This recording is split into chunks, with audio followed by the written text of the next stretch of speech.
Alhamdulillah, alhamdulillahilladzi anzalas sunnatal ghurra'a awdaha minas subhil ablaj. Asyhadu an la ilaha illallah wahdahu la syarika lah, alladzi anzala minas samaa'i ahsanal hadithi kitaban mutasyabihan ghairu dini wajh.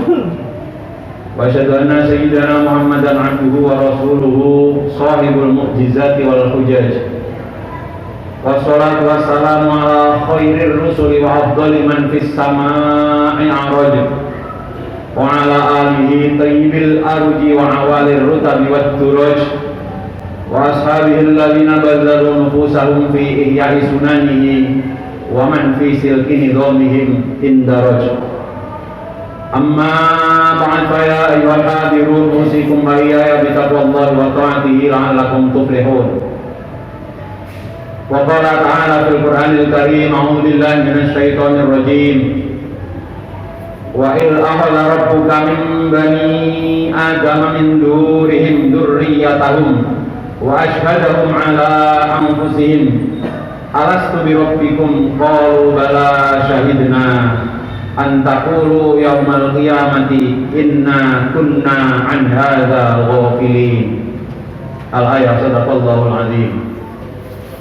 Ayyuhal hadirun rahimakumullah, marilah sama-sama kita panjatkan puji dan syukur hanya kehadirat Allah Subhanahu wa taala, karena hanya dengan limpahan rahmat, nikmat dan karunia-Nya sajalah pada kesempatan ini kita bisa hadir di tempat yang mulia ini dalam rangka membuktikan penghambaan kita, pengabdian kita kepada Sang Pencipta Allah Subhanahu wa taala. Mudah-mudahan saja, dan ini menjadi doa dan harapan kita semua, cuma kita hari ini, kehadiran kita hari ini, mulai dari fisik lahiriah maupun psikis batiniah, semuanya bernilai ibadah yang kita lakukan hanya karena Allah Subhanahu wa taala, sehingga kelak di hadapannya kita akan mendapatkan pahala yang berlipat ganda. Amin ya rabbal alamin. Salawat dan salam juga senantiasa marilah kita sanjungkan pada junjungan agung Nabi besar Muhammad sallallahu alaihi wasallam, yang sampai hari ini kita terus berjuang, terus berusaha untuk mengikuti sunnah-sunnahnya, juga membelanya dengan mewariskan kepada anak-anak kita, generasi penerus kita. Harapannya bukan hanya di dunia ini saja kita mendapatkan syafaatnya, tapi terlebih kelak di hari kemudian kita mendapatkan syafaatul ulama yang menjadi wasilah untuk mendapatkan atau meraih surga yang penuh dengan aneka kenikmatan.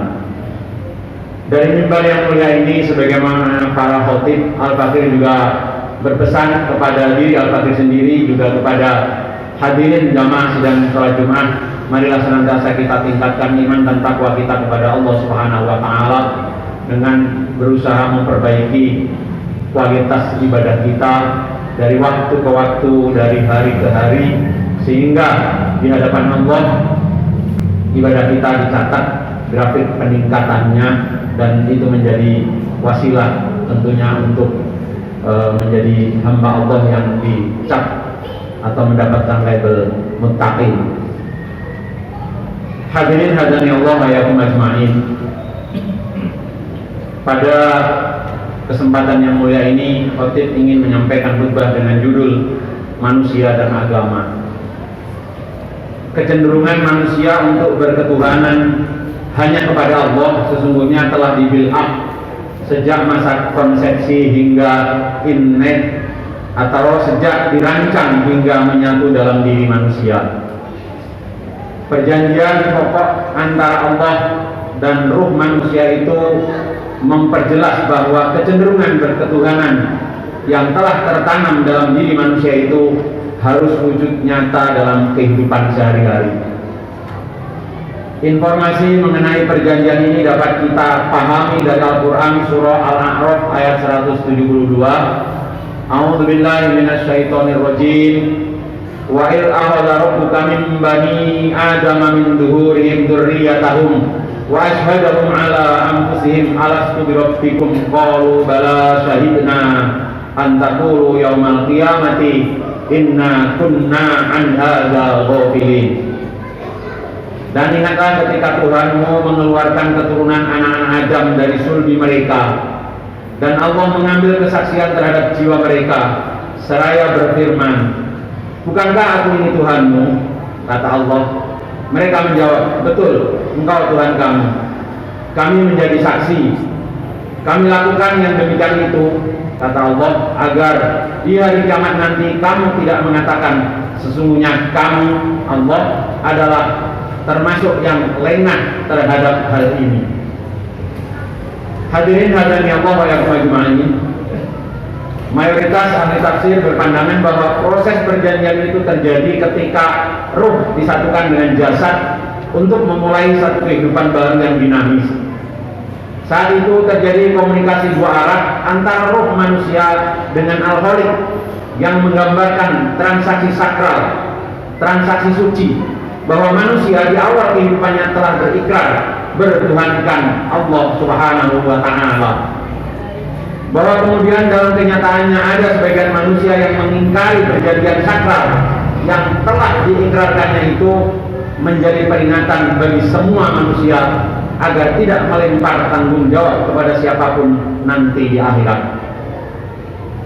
Sementara ada yang berpendapat, ada yang mengatakan bahwa perjanjian itu hanyalah bersifat metafora atau tamsil saja. Ibaratnya roh yang berasal dari unsur yang suci itu sejak awal telah melakukan sebuah janji kepada Allah untuk melakukan kepasrahan dan kepatuhan kepadanya setelah menjalin hubungan dinamis dengan jasad. Keingkaran kepada Allah berarti keingkaran terhadap janji yang telah diikrarkannya sejak awal kehidupan manusia. Nah hadirin, pendapat manapun yang kita ambil tidak mengurangi kenyataan bahwa kecenderungan berketuhanan hanya kepada Allah sesungguhnya telah ditanamkan dalam jiwa manusia secara innet atau menjadi pembawaan sejak dia lahir ke muka bumi ini. Hadirin hadani Allah wa iyyakum ajma'in. Kecenderungan berketuhanan yang dibawa sejak lahir itu kemudian dikenal dengan istilah fitrah berketuhanan atau fitrah untuk beragama, sebagaimana dijelaskan oleh Allah Subhanahu wa Ta'ala di dalam Al-Quran surah Ar-Rum ayat 30. A'udzu billahi minasyaitonir rajim. Fa'aqim wajhaka lid-dini hanifah fitratallahi allati fatarna 'alaiha la tabdila li khalqillah dzalika ad-dinul qayyim walakinna aktsarun nasi la ya'lamun. Maka hadapkanlah wajahmu dengan lurus kepada agama Allah. Tetaplah atas fitrah Allah yang telah menciptakan manusia menurut fitrah itu. Tidak ada perubahan pada fitrah Allah. Itulah agama yang lurus. Tetapi kebanyakan manusia tidak mengetahui. Kata fitrah lazim diartikan sebagai potensi, kecenderungan, tabiat atau insting. Dalam At-Ta'rifat karya Ali ibnu Muhammad ibnu Ali Az-Zain Asy-Syarif Al-Jurjani, fitrah diartikan sebagai potensi yang siap menerima agama atau kecenderungan menerima ajaran Islam yang disyariatkan oleh Allah. Dengan fitrah yang suci itulah kemudian manusia mendapatkan bimbingan untuk mengenal Tuhannya yang Maha Pencipta dan Maha Tunggal, yakni Allah Subhanahu wa Ta'ala. Hadirin rahimakumullah, salah satu kebutuhan dasar manusia adalah kebutuhan untuk berketuhanan. Selain tentunya kebutuhan-kebutuhan lain, baik yang bersifat biologis maupun sosiologis. Hanya saja kebutuhan berketuhanan ini kadangkala menjadi kerdil, pudar, bahkan hilang sementara waktu karena tidak mendapatkan rangsangan atau daya tarik yang memadai dari lingkungan sosial manusia di mana dia tinggal atau berada. Bagi manusia yang lahir dan dibesarkan di dalam masyarakat yang jauh dari nilai-nilai ketuhanan, boleh jadi kebutuhan yang bersifat innet tadi menjadi pudar, kerdil, terpinggirkan, dan bahkan hilang, tetapi untuk sementara waktu saja. Mengapa dikatakan sementara waktu? Karena pada umumnya kebutuhan berketuhanan itu akan muncul kembali dengan sangat tiba-tiba saat manusia mengalami kemelut atau persoalan hidup yang sangat berat. Dengan kata lain, saat kehidupan mereka terancam. Saat itulah manusia akan kembali kepada kebutuhan asasinya, dengan memanggil-manggil institusi yang amat sakral yang dianggap dapat menolongnya terbebas dari kemelut yang dihadapinya, yang tidak lain adalah Tuhan yang Maha Pencipta dan Maha Memelihara, entah dengan nama atau kode apapun yang terlintas dalam pikiran dan benaknya ketika itu. Hadirin rahimakumullah, apa yang dialami oleh Fir'aun ketika merasa ajalnya akan segera tiba dan tidak mampu lagi menolong dirinya sendiri di tengah ganasnya terjangan ombak lautan menjadi bukti tidak terbantahkan akan kebutuhan manusia terhadap Tuhan. Saat itu ia dengan tegas menyatakannya meskipun sudah terlambat, sebagaimana Allah jelaskan di dalam Al-Quran surat Yunus ayat 90. A'udzubillahi minasyaitonirrajim. Wajawazna bi bani Israil al-bahra fa'atahum fir'aun wa junuduhu baghyan wa 'adwa hatta idza adrakahu al-gharq qala amantu annahu la ilaha illa alladhi amanat bihi banu Israil wa ana minal muslimin. Dan kami memungkinkan Bani Israel melintasi laut, lalu mereka diikuti oleh Fir'aun dan bala tentaranya karena hendak menganiaya dan menindas mereka. Hingga bila Fir'aun itu telah hampir tenggelam, berkatalah dia, saya percaya bahwa tidak ada Tuhan melainkan Tuhan yang dipercaya oleh Bani Israel, dan saya termasuk orang-orang yang berserah diri kepada Allah. Di saat-saat ada kemelut yang mengancam hidupnya, hampir semua manusia berupaya kembali kepada fitrah kebertuhanannya untuk dijadikan sebagai harapan terakhir mengatasi kerumitan dan kepelikan hidupnya, seperti yang diilustrasikan pada ayat di atas. Hadirin hadani Allah wa iyyakum ajma'in. Sementara bagi mereka yang tidak terbelenggu oleh berbagai keadaan yang menyebabkan kebutuhan berketuhanan kerdil dan terpinggirkan, seperti kita semua, insya Allah mudah-mudahan dengan bebas dapat mengekspresikan kecenderungan kebertuhanannya itu melalui berbagai bentuk penghambaan dan pemujaan terhadap Zat yang Maha Agung di setiap kesempatan, tanpa tergantung pada ada atau tidaknya krisis yang melanda kehidupannya. Sepanjang sejarah manusia selalu ditemukan jejak-jejak pemujaan terhadap Zat yang Maha Agung yang dianggap dapat memberikan keselamatan, keamanan, kenyamanan, dan kedamaian hidup serta kesejahteraan yang melimpah dan dapat menjauhkan mereka dari segala macam mara bahaya. Hal ini sekaligus menambah bukti bahwa kecenderungan manusia untuk berketuhanan telah ada sepanjang sejarah peradaban manusia. Hadirin rahimakumullah. Adapun penamaan dan cara pandang yang berbeda-beda itu sangat tergantung pada latar belakang dan pemahaman yang diyakininya. Sebagai contoh misalnya, bagi sebagian masyarakat primitif yang ketergantungannya terhadap alam masih tinggi, maka pemujaan terhadap alam juga cenderung tinggi, dan begitu sebaliknya. Adalah karunia dan petunjuk Allah yang luar biasa. Saat ini kita berada di tempat yang mulia, pada waktu yang mulia, dan bersama orang-orang yang insya Allah dimuliakan Allah karena ketakwaannya.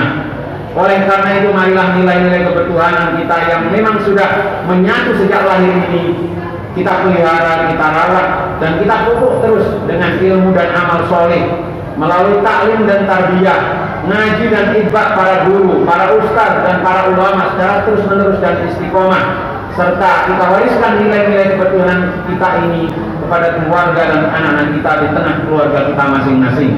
Dengan demikian, insya Allah nilai-nilai kebertuhanan kita yang bertauhid hanya kepada Allah, la ilaha illallah, ini akan terus lestari dan abadi melalui pemujaan dan penghambaan hanya kepada Allah. Iyyaka na'budu wa iyyaka nasta'in, yang menjadi Rabbul Alamin dan Rabbul Izzati di setiap saat, tanpa terpengaruh oleh adanya koyik atau embel-embel kebutuhan seperti yang terjadi pada kasus Fir'aun di atas. Demikianlah khutbah singkat yang dapat Al-Fatih sampaikan. Mudah-mudahan sedikit memberikan motivasi kepada kita untuk senantiasa meningkatkan iman dan takwa kita, dan terus mengajarkan dan mewariskan kepada anak-anak kita sebagai penerus berjalan hidup kita, dan mudah-mudahan kita semua dimasukkan oleh Allah ke dalam hamba-hambanya yang muttaqin. Amin ya rabbal alamin. Barakallahu li wa lakum fil Qur'anil azim wa nafa'na wa iyyakum bima fihi minal ayati wa dzikril hakim wa taqabbal minni wa minkum tilawatahu innahu wal ghafurur rahim. Aqulu qouli hadza wa astaghfirullah li wa lakum wa lisa'iril mu'minina wal mu'minat wal muslimina wal muslimat fastaghfiruhu innahu wal ghafurur rahim.